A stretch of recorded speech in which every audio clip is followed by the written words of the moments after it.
बहुत स्वागत है आपका हमारा समाचार में और मैं हूं आपके साथ दिव्या शेखावत। एक बहुत ही खूबसूरत लाइन पीछे लिखी थी कि हिंदू मुस्लिम सिख ईसाई हम सब भाई भाई। और इसी को लेकर एक बहुत ही खूबसूरत जो है मैं कहूंगी कि कार्यक्रम आयोजित होने वाला है जयपुर में, पैगाम मोहब्बत। और आज का दिन भी प्यार भरा दिन है, तो आज के दिन से जो है अगर इतने खूबसूरत कार्यक्रम की अगर शुरुआत हो जाती है तो मुझे लगता है कि प्यार कहीं कम ही नहीं होगा दुनिया में। मेरे साथ अल्पसंख्यक विभाग के अध्यक्ष हैं, साथ ही प्रदेश महासचिव हैं सर। इन लोगों से मैं जानूंगी कि इस खास दिन को आपने चुना है आप लोगों ने पैगाम मोहब्बत के लिए, तो ये पैगाम मोहब्बत हमारे प्रदेश के लिए कैसी होने वाली है और इसके जरिए आप लोग क्या संदेश देंगे? 16 फरवरी को राजस्थान प्रदेश कांग्रेस कमेटी अल्पसंख्यक विभाग की ओर से पैगाम में मोहब्बत सद्भावना सम्मेलन का एक बड़ा आयोजन बिरला ऑडिटोरियम में करने जा रहे हैं, जिसमें प्रदेश के सभी धर्मों के लोग शिरकत करेंगे। हमारे कांग्रेस के सभी वरिष्ठ नेतागण शिरकत करेंगे। हम लोग कोशिश करेंगे कि उस वक्त हमारे जो धार्मिक गुरु हैं उनसे भी हम लोग बुलवाएंगे और एक भाईचारे का संदेश देने की हम लोग भरसक कोशिश करेंगे। अल्पसंख्यक विभाग की ओर से जो है इस कार्यक्रम का आयोजन किया जा रहा है। सर, मैं आपसे एक जानना चाहूंगी कि जिस तरीके से लोग कहते हैं कि कांग्रेस हमेशा हमेशा तोड़ने का काम करती है, लोगों को जोड़ने का काम नहीं करती है। हाल ही में काफी सारे जो है मामले जयपुर शहर में देखने को मिले हैं। इन सबको देखने के बाद क्या लगता है?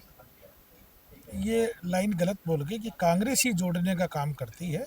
भारतीय जनता पार्टी 2014 से लगी हुई है, तोड़ने का काम कर रही है। जयपुर का भाईचारा पूरी दुनिया में मशहूर है, बल्कि मैं तो कहूँगा कि राजस्थान प्रदेश ही नहीं बल्कि पूरे भारतवर्ष की जो पहचान है वो गंगा जमनी तहजीब की पहचान है। जयपुर में जो हाल ही की जो घटना है, उस घटना के लिए मैं इतना कहूँगा कि हमारे विधायक आमीन कागजी साहब ने बड़ा संयम रखा। उन्होंने पूरी इस सिस्टम को सेट किया और भाईचारे का पैगाम देने की उन्होंने कोशिश की। बाबा साहब ने तो भाईचारा बिगाड़ दिया था।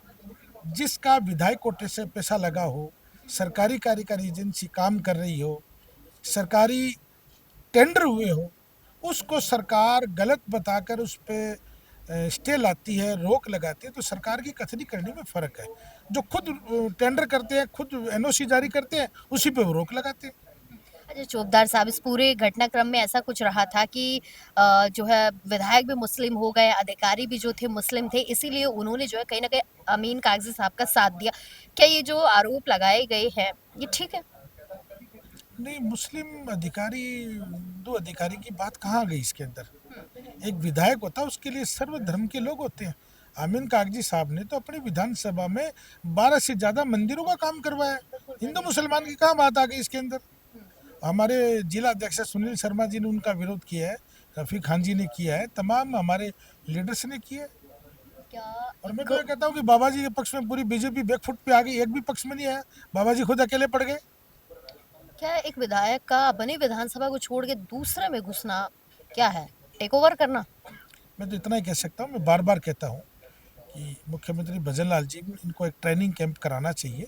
विधायक जो बन गए उनको कम से कम विधायकी का प्रोटोकॉल क्या है वो कम से कम सिखाया जाए। मतलब ये ट्रेनिंग तो पहले हो जानी चाहिए तो ज्यादा बढ़िया रहेगा। 2 साल लेट हो गए, अभी भी कर लो, कोई लेट नहीं है। प्रदेश में भाईचारा बना रहेगा। अच्छा, ये मौका अगर आपको मिल जाता आप लोगों को, आप दे देंगे ट्रेनिंग?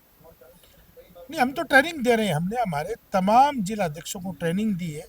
प्रदेश की कार्यकारिणी बनते ही हम लोग प्रदेश की कार्यकारिणी का भी देंगे। और हमारे नेता राहुल गांधी जी ने हमारे डीसीसी के तमाम पदाधिकारियों को, जिला अध्यक्षों को बुलाकर अभी हाल ही के 10 फरवरी को ही उन्होंने ट्रेनिंग दी है। उसके बाद में स्टेट लेवल पे एक ट्रेनिंग कैंप रखने का प्रोग्राम किया है। चलिए, बहुत शुक्रिया सर। सर, एक बात बताइए मुझे, आप सभी लोग जो है अलग-अलग समुदाय से आते हैं। अब एक मौका मिल रहा है कि आप लोग एक पैगाम देंगे, मोहब्बत का पैगाम देंगे। ये मोहब्बत का पैगाम जो है प्रदेश की जनता के लिए कितना सुखद होने वाला है? देखिए, मैं डॉक्टर नरेंद्र बौद्ध समाज से आता हूँ और शांति का पैगाम हमारे गुरु तथागत गौतम बुद्ध ने जो दिया है वो पूरे वर्ल्ड में फेमस है। शांति से काम होते हैं, सब शांति से ही सब कुछ होता है। तो हम चाहते हैं कि कांग्रेस के साथ जो हम लोग सब लोग मिलके आज एक मंच पे आए हैं, इस बैनर के तले आए हैं, तो एक ज़रूर हम एक शांति कायम करेंगे। जो बीजेपी को हम देख रहे हैं, जो धर्म परिवर्तन विधेयक लेके आई है, जो कहते हैं कि कांग्रेस ने क्या किया 70 साल में, कांग्रेस ने ये किया 70 साल में सभी को एक शांति के साथ, सद्भावना के साथ बांध के रखा। और बीजेपी ने सबको तार-तार कर दिया, बिखेर दिया है। तो ये हो रहा है। तो हम कोशिश और एक प्रयास करेंगे कि हम लोग सद्भावना के साथ, जैसे 17 सालों में हम हिंदू मुस्लिम कुछ नहीं थे, वैसे एक साथ एक थाली में खाते थे, एक परिवार में रहते थे, वैसे बिल्कुल रहेंगे। ये सर बहुत अच्छी बात सर ने कही है कि क्या हिंदू क्या मुस्लिम सबको भाई भाई रहना चाहिए, और मैं तो सबको कहती भी हूँ सब एक है। हम हमारा तो है सर, खून भी सबका एक है, ऐसा तो नहीं किसी का हरा है किसी का पीला। ऐसा होता है कि सर कि कांग्रेस वालों का कोई अलग कलर का और बीजेपी वालों का भगवा कलर का, आप लोगों का कोई कलर है तो बता दो। देखिए, कलर तो एक ही है, लेकिन भारतीय जनता पार्टी ने, आप देखिए, हरे को मुस्लिम कर दिया, लाल को भगवा को हिंदू कर दिया, लाल को दूसरे धर्म का बताएंगे। वो अभी उनका एक्सपेरिमेंट चल रहा है कि वो किस तरह से रंगों को बांटने के बाद अब इंसानों को बांट रहे हैं। हमारे अंदर एक दूसरे के अंदर जो भाईचारा था 2014 से पहले, मैं आपको बताऊं, 2014 से पहले कभी आपने नहीं सुना होगा कि कोई विधायक मंदिर मस्जिद की बात करे, अजान की बात करे, कोई प्रधानमंत्री शमशान की बात करे। सुना था क्या आपने? भारत का प्रधानमंत्री 1947 के बाद बात करता था देश के विकास की, विजन होता था देश किस तरह से आगे बढ़े। लेकिन आज भारतीय जनता पार्टी का प्रधानमंत्री से लेकर नीचे के कार्यकर्ता देश को बांटने की बात करता है, देश को तोड़ने की बात करता है। उसी नफरत को मिटाने के लिए कांग्रेस ने आज एक मोहब्बत प्यार भरे दिन को, हमने प्यार भरे राजस्थान, पूरे राजस्थान में प्यार बांटने के लिए, हमने मोहब्बत का पैगाम देने के लिए चुना है। और पूरे राजस्थान में है, हम इस प्रोग्राम को ले जाएंगे। पंचायत चुनावों में भी हम इनको, ये लोग जैसी कोशिश कर रहे हैं, हम लोग इनको, इनके जो नापाक मंसूबे हैं उनमें कामयाब नहीं होने देंगे। कुछ दिन पहले बजट आया था, जी वो बजट आपने भी बहुत अच्छे से देखा होगा, जी। पढ़ा होगा, समझा होगा। उसके बाद जनता का क्या रिएक्शन रहा है, मुझे एक बात बताइए, इस बजट से जनता कितने खुश हुई है? बहुत खुश हुई।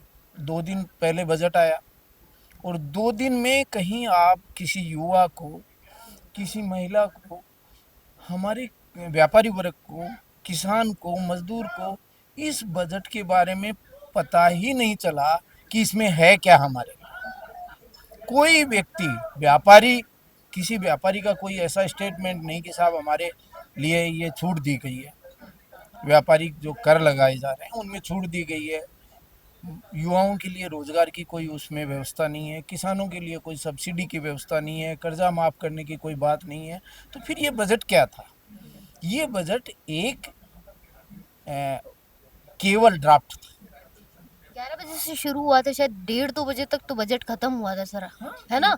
मतलब इस इतने बजट में आपको कुछ दिखाई नहीं दिया कि कुछ आया है किसी के लिए? 1.5-2 घंटे में तो बहुत सारी सौगातें मिल जाती है सर। दिया कुमारी जी ने एक एक पन्ना पलट पलट के पढ़ा है, आपने भी देखा होगा। जी, मैंने देखा, मंत्री विधानसभा में सो रहे थे जब दिया कुमारी जी 1.5 घंटे में कुछ बजट इतने बजट सही से। बजट पढ़ रही थी, खूब पानी पी पी करके। लेकिन उनके मंत्री वैसे ही खर्राटे ले रहे थे। तो जिस सरकार के मंत्री खर्राटे ले रहे हैं, उस बजट में क्या होगा आप अच्छी तरह समझ सकते हैं। न युवाओं के लिए रोजगार की कोई बात थी और न किसानों के लिए कोई यूरिया में, किसी खाद में सब्सिडी की, बीज वितरण में किस तरह से। हर सरकार कृषि का जो बजट हमारी सरकार ने अलग दिया था, पिछली सरकार में, गहलोत सरकार में, लेकिन कृषि के बारे में इनका कोई विजन नहीं है। आप देखिए, मजदूर वर्ग जो हमारी नरेगा के माध्यम से हमारे गाँव में, हमारा मजदूर भाई के घर में गेहूं आता था, राशन आता था, उस नरेगा को भी इन्होंने ख़त्म कर दिया। तो अब समझ लीजिए, इनका विजन एक ही है, देश में नफरत फैलाओ, धर्म के नाम पर लड़ाओ और लोगों को धर्म के नाम पर डाइवर्ट करके रखो, जिससे लोग विकास की बात नहीं करें, युवा रोजगार नहीं मांगे, किसान पानी नहीं मांगे और बिजली नहीं मांगे।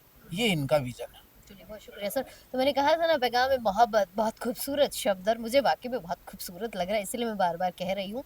और सद्भावना जो है सम्मेलन आयोजित किया जा रहा है, इसमें काफ़ी सारे लोग जो है आने वाले हैं। इमरान प्रतापगढ़ी जी आएंगे, और राजस्थान के जो तमाम नेता हैं कांग्रेस से जुड़े हुए हैं वो भी जो है सम्मिलित होंगे इस कार्यक्रम में। और देखते हैं कि इस पैगाम में मोहब्बत का जो पैगाम है वो राजस्थान और प्रदेश की जनता के लिए कितना जो है पॉजिटिव होने वाला है।